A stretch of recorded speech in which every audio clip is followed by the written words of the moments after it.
Join the conversation with the Morning Majlis.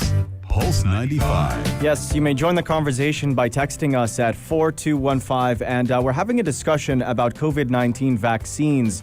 And according to experts, regular booster vaccine shots against the COVID-19 might be needed because mutations that make it more transmissible and better able to evade human immunity may arise. The COVID-19, which has killed 2.65 million people globally since it emerged in China in late 2019, mutates around once every 2 weeks, slower than influenza or HIV, but enough to require tweaks or vaccines. And Sharon Peacock, who heads COVID-19 genomics in the United Kingdom, which has sequenced nearly half of the coronavirus genomes so far, said international cooperation was needed in this cat and mouse battle with the virus. Yep, and she told International News Agency that we have to appreciate that we're always going to have booster doses. Immunity to coronavirus doesn't last forever. And she said that we're already tweaking the vaccines to deal with what the virus is doing in terms of evolution. So there are variants arising that have a combination of increased transmissibility and an ability to partially evade our immune response. So the booster shots, they're basically because of the new variants, the COVID-19 variants that have spread across the world from Britain and Brazil and South Africa. And each one is different, by the way. The one in Britain is different, and I'm talking about the variant here. And the one in Brazil is different, and the one in South Africa is different. And they're all under particular scrutiny, obviously. But according to Peacock, she said that she was most worried about the one that has emerged from Britain. She said it is more transmissible, but it also has a change in a gene mutation, which we refer to as E484K, which is associated with reduced immunity. So our immunity is reduced against the virus. But with 120 million cases of COVID-19 around the world, it is getting hard to keep track of all the alphabet soup of variants, let's say. So her team or her teams are thinking in terms of constellations of mutations. She said a constellation of mutations would be like a leaderboard, if you like, which mutations in the genome that we're particularly concerned about, the E484K, is must be one of the top of the leaderboard. So we're developing our thinking around that leaderboard to think, regardless of the background and lineage, about what mutations or constellation of mutations are going to be important biologically and different combinations that have or may have slightly different biological effects. And on the topic of booster shots, the United Arab Emirates, one of the countries leading the way as far as COVID-19 vaccinations are concerned, having administered more than 6 million doses so far, is already administering a third dose of the Sinopharm vaccine as a booster shot to high-risk groups or anyone with a chronic illness as well. And looking at other developments, Moderna is also developing a vaccine at the moment. It's carrying out early-stage studies for this new COVID-19 vaccine, but they're pegging this new vaccine as a potential booster shot as well, adapted to newer mutations of the virus. So even the pharmaceutical companies are playing catch-up at the moment, and we might be seeing even more names come up as potential vaccines. Yep, exactly. And they've also looked at the fact that it is going to be inevitable that we'll have another virus emerge that is going to be of concern. And what they're saying is that they're hoping that they've learned quite a lot from this pandemic, that they will be better prepared to detect and contain it. And given the fact of how things are going, I think a lot of people have understood that they will have to regularly vaccinate themselves for the time being. And when you talk about the influenza vaccine as well, I don't think ever since the very first jab that we've taken when we were children that I've ever said, oh, I need to get an influenza vaccine. I've never wanted to, and I had to go get it. But of course, with COVID-19, and given the fact that how deadly it has been and has caused quite a lot of deaths in a very short span of time as well, and spread rapidly, that is one of the reasons why booster shots, and it is going to be in the limelight. But I think it also depends on whether or not companies are going to continue with their push for that vaccine drive, because one of the reasons I got the vaccine done was courtesy of our team here at Sharjah Broadcasting Authority for having a vaccine drive in our own premises, and I took part in it. But if I were to go on my own and do it, I wouldn't have probably put in that much effort, to be honest. Yeah. So it all depends on what's going to happen. Is there going to be a vaccine drive by companies for the third booster shot? Is it going to be made mandatory? Or is the government going to say that, if you want to renew your visas, if you want to do this, or if you want to apply for your driver's license, if you want to apply for anything, then you need a vaccine or recently you need to be vaccinated over the last 6 months. You don't know. Nothing. Yeah, nothing. My prediction is that we're going to have to get vaccinated every year. Yeah? My prediction. I don't know. Maybe you're I'm the wrong. pharmaceutical one here. Yes, you're the expert. You're the pharmaceutical queen of the show. So I think we're going to have to get vaccinated every year. We'll have to see. I think scientists are still... Because this is not going away at all. It's not going away, and there are a lot of unanswered questions as well. I mean, scientists are preemptively looking at just how effective the current vaccines are... with the new variants. In spite of the new variants, exactly. Just to what extent do these new variants render the current vaccines that we have ineffective or less effective? That's something scientists are still trying to figure out, and it depends on where you are, your region, and how these variants mutate as well. So that's what they're trying to figure out, and based on that, that'll determine when that next booster shot might be more needed or more critical to take, and we might see a more strong push by governments to take that booster shot. But it's all up in the air at the moment. We're still trying to assess the efficacy of the current vaccines we have. When you speak to several or most virologists, they tell you that obviously the vaccine that we have right now works on one variant, but World Health Organization sometimes says otherwise. So it's also many unanswered questions around this issue. But when you go back to the virology aspect of it, the ins and outs of it, the truth is that the vaccine that is being produced, it works on one type of variant. But it's a worthy protection. It's a worthy protection for sure, definitely, yeah. No. That's why we need to always get booster shots. I think it will depend on for me, if the companies do it again, I think one of the big successes of our vaccine drive in the country was that the companies were doing it, and we're so advanced in our healthcare systems that we had mobile clinics going into different premises of the companies and doing that vaccine drive. But if it was down to me, again, I'd say I need to be pushed. I'm not going to go out my way and say, look, I need to get a third booster shot just because I feel like it. I'm one of the laziest persons on the planet, but saying there's a queue, no way am I going. I need to be welcomed with the warm arms. Red carpet, welcome, hey, VIP, queue jumping. Yeah, that's what I want. Don't want to be in the queue for like 2 hours and waiting for it. No, but yeah, drive-through vaccine centres are also quite good. I think they're quite helpful. Because you sat in the comfort of your own car, not bored in a waiting room where there's limited seats. But stay with us on the Morning Majlis. Do send us your thoughts and messages on those text lines 4215. And of course, we had that big quiz question for you earlier. Which country has the longest national anthem? And if you knew the answer, text us on 4215. Lots of people have been texting in this morning, getting involved. And if you want to take part in it, text us 4215. Which country has the longest national anthem? It lasts for 158 verses as well. And if anybody wants to call us maybe and sing their national anthem, why not? Ooh, that'd be really cool. Let's invite people to do that. AK? Okay. Let's support that. Since you're not doing it, someone has to do it. Yes. Up next is a bit of Olimar to keep you entertained this morning. That could be the anthem. Join the conversation with the Morning Majlis, Pulse 95. Welcome back onto the Morning Majlis, and we're talking about vaccines and vaccination drives, and in particular, we're talking about AstraZeneca. Well, it's been in hot water recently due to the side effects that have come out from people who are vaccinated with AstraZeneca, especially when it comes to blood clotting. Now, the World Health Organization issued a statement regarding this issue, and it appealed to countries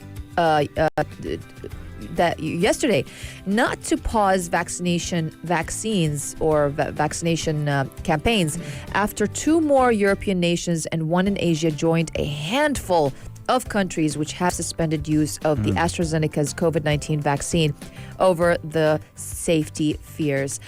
Thailand announced plans yesterday as well to go ahead with the Anglo-Swedish firm's shot, but Indonesia said it would wait after Ireland and the Netherlands announced suspensions back on Sunday. Denmark and Norway have reported isolated cases of bleeding, blood clots, and a low platelet count after the AstraZeneca vaccine, while Iceland and Bulgaria had earlier suspended its use. Also, Austria and Italy have stopped using particular batches of the AstraZeneca as well. And so many other countries in Europe. Definitely, and we're going to get into that in more detail, certainly. Now, to clarify, no link has been established between the vaccines and the incidents that the vaccines cause blood clots or bleeding or any of those incidents. That's right. And the studies, for instance, the preliminary studies and the clinical trials conducted with the AstraZeneca vaccine also did not show instances of blood clotting at all. However, because of the sheer number of countries suspending this vaccination, it's probably going to damage the public's confidence in the AstraZeneca shot, because now it's forever going to be associated with those stories you're hearing. At least 10 European countries have suspended or limited vaccinations. Austria moved first. They halted the use of a single batch of AstraZeneca vaccine after one person under the age of 50 reportedly died with blood clots after receiving the shot. Denmark, Iceland, Norway followed suit, and then Germany, France, Italy, Spain, and the Netherlands all suspended their use of the shot yesterday.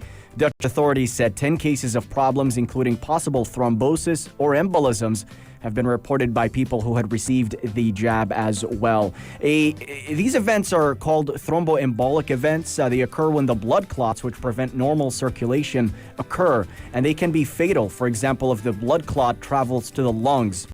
Many Western countries already have a higher proportion of people who are considered to be at risk of blood clots because of aging populations and a high prevalence of underlying conditions, and several daily medications exist to lower the risk of clots forming. But the European Medicines Agency, World Health Organization, they both said that continue administering AstraZeneca.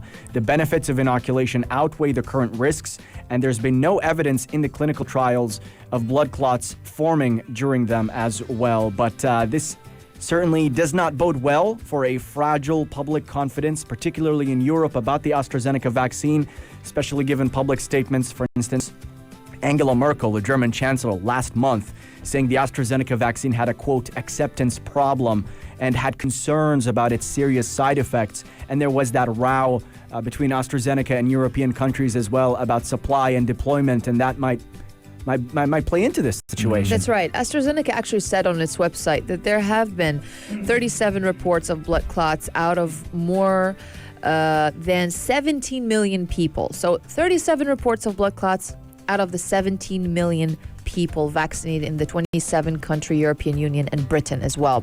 So that's why the drug maker said there is no evidence that the vaccine carries an increased risk of clots. In fact, it said the incidence of clots is much lower than would be expected to occur naturally in a general population of this size, and is similar to that of other licensed COVID-19 vaccines.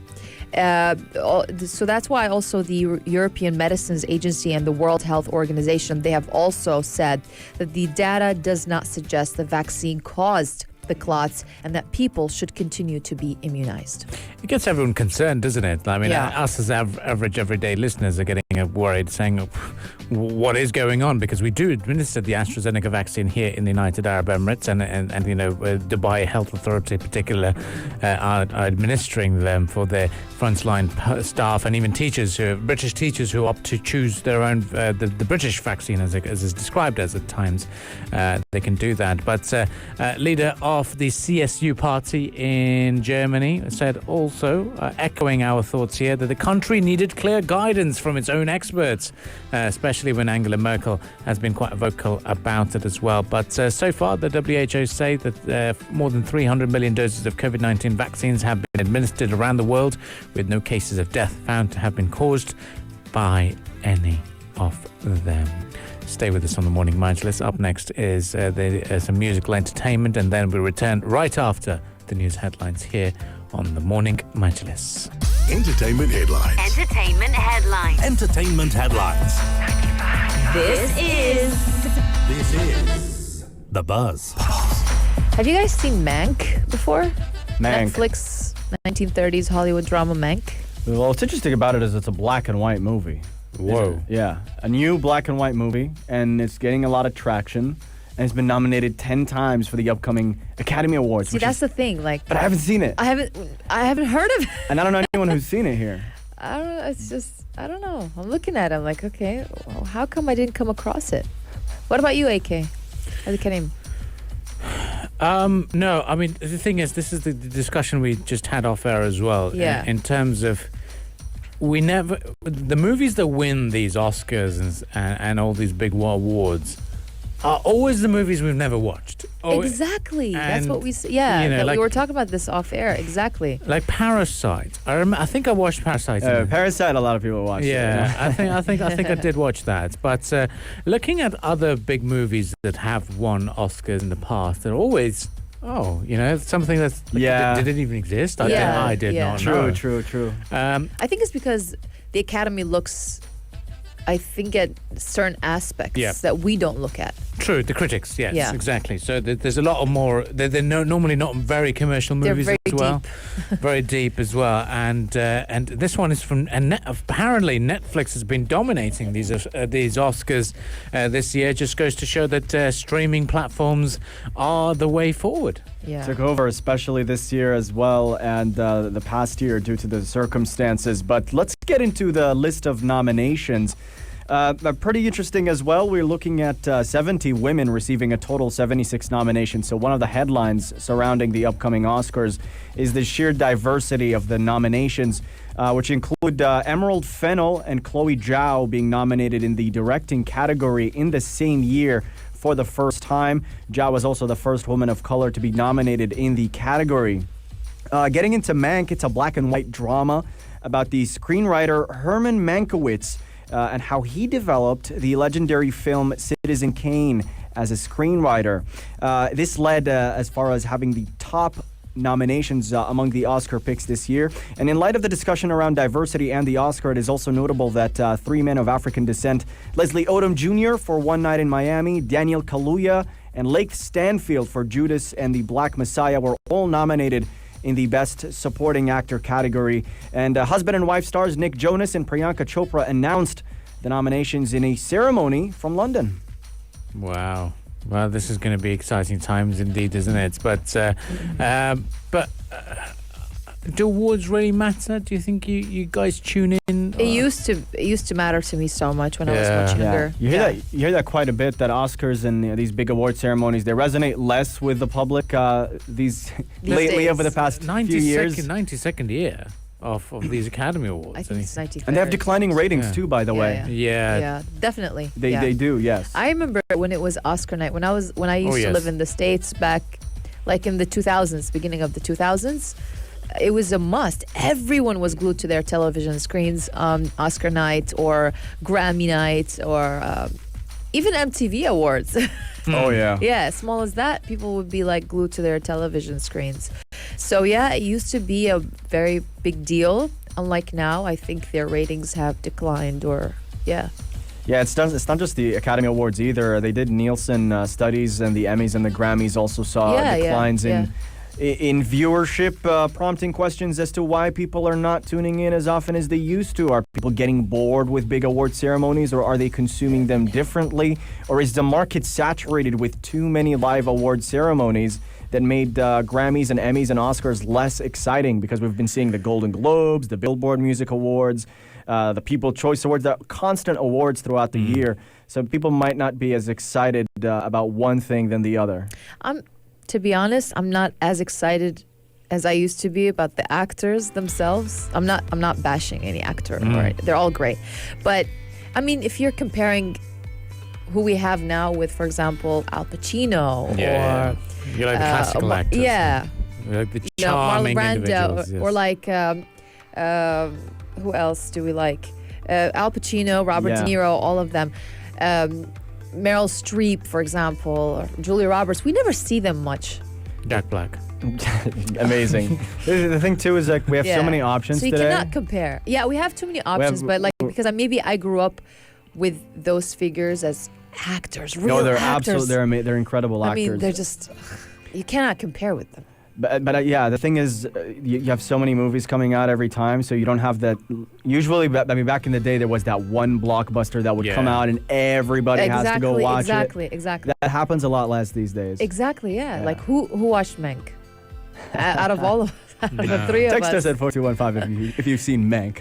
Yeah, Mank. let us know. The text line's 4215 because, I mean, during my visit at Zahia Mall yesterday as well, and I saw how amazing the cinemas are. Incredible, really luxurious as well. And I just thought, when's the last time I've I'm looking come at the here? nominations as well for Best Picture. Mank, The Father, Judas and the Black Messiah, Minari, Nomadland, Promising Young Woman, Sound of Metal, The Trial of the Chicago 7. Have we watched any of them? A lot of Netflix in there, Exactly. I presume, yeah. Even though I have a Netflix account, but like, have we seen any of them? No, but I I think tried to watch The Trial of the Chicago 7, but I didn't. yeah. I tried. I think it's just made things more accessible nowadays, which is good news, which is always a pleasure. And we're going to be continuing our live broadcast over here on the Morning Majlis for sure. His mic snapped. Yeah, All right. but exactly. So I like this better, by the way. But it is going to be good Hold fun. it throughout the show. Yes. For sure. And we shall be back again here on the Morning Majlis. Do let us know on the text lines 4215. I'm liking this, by the way. This is more exciting. Yeah. But do get involved. We'll be back again very, very shortly. So do catch us live on the airwaves. And 4215 is our text line for you to share your thoughts and Like a G. opinions. This is the Morning Majlis on Pulse 95. Stay fit. Stay fit. Stay fit. Well, really cool story out of Saudi Arabia because Sham Al-Ghamdi is set to become the kingdom's first international female referee after the Saudi Arabian Football Federation took an official decision to enable her to obtain a FIFA license. And Al-Ghamdi, speaking to local newspapers and a former football player herself, said that this is a major step towards accreditation by world football's governing body and that she's happy to have been approved by the Saudi Football Federation. Yeah, it's going to be such a proud moment for the country as well, and to have such heroes emerging on the football field. And we were talking about this earlier that in the United Arab Emirates, we've talked about we're looking at or there's a new rule that says that if you're a listed company here, you need at least one female member on the board of directors. And now here to have a footballer and a 24-year-old, very young age, and to get someone to be in such a high-profile position is certainly a dream come true, and a new hero for the young ones to look up to. And she said that to referee a World Cup match would be a dream come true, and she is the first Saudi football referee to oversee matches in the Women's Football League, which was launched in November 2020. And she said that her experience is very distinctive because it was part of a program of coexistence with international referees, from whom she has gained so much experience. But such a great news to take back. Yeah, great story indeed, and also great to see that she's still involved in football, because when she was a player, she had an injury that ended her career, a knee injury, but she did not want to quit the sport and instead turned to refereeing and worked really hard at it. She took courses in officiating under the supervision of former international referee Marai Al-Awaji, and then received practical lessons as well. And she said that as a soccer referee, she uses the word soccer, that's interesting, I am made sure to be familiar with all the laws, provisions, and updates that should be available in the game on the field.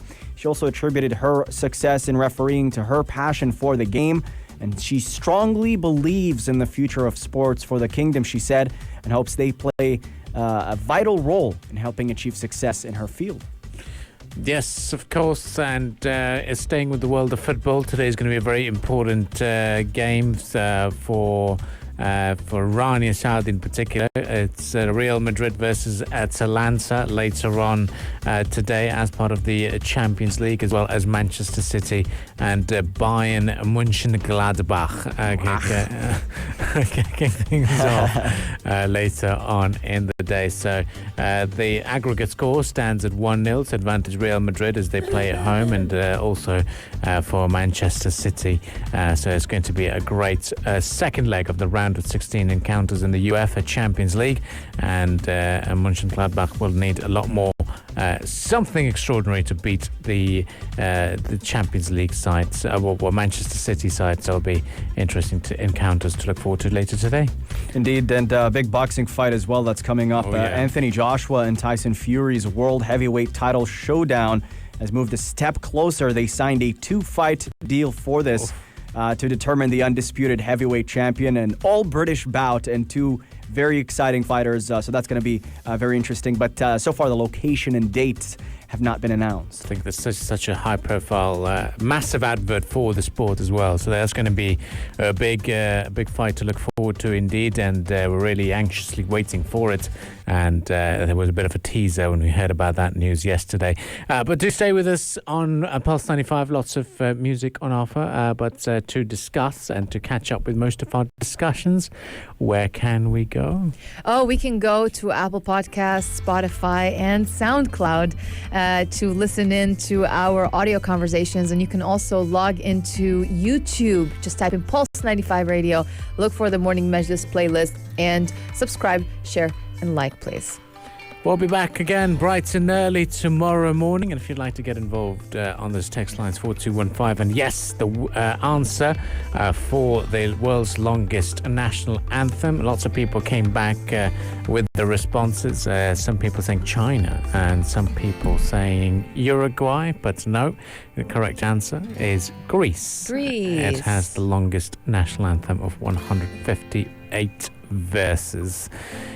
If you'd like to get involved with these quiz questions, then do text us regularly and with your name at the end as well. Makes things easier for us to give you an appropriate shout out. Morning Majlis will be back again bright and early, and we wish you a very good day ahead. That's right. Stay tuned to Pulse 95. If you liked this episode of The Morning Majlis, drop a like and subscribe. 95. Be sure to follow us on Instagram for all our daily updates and top stories. Pulse.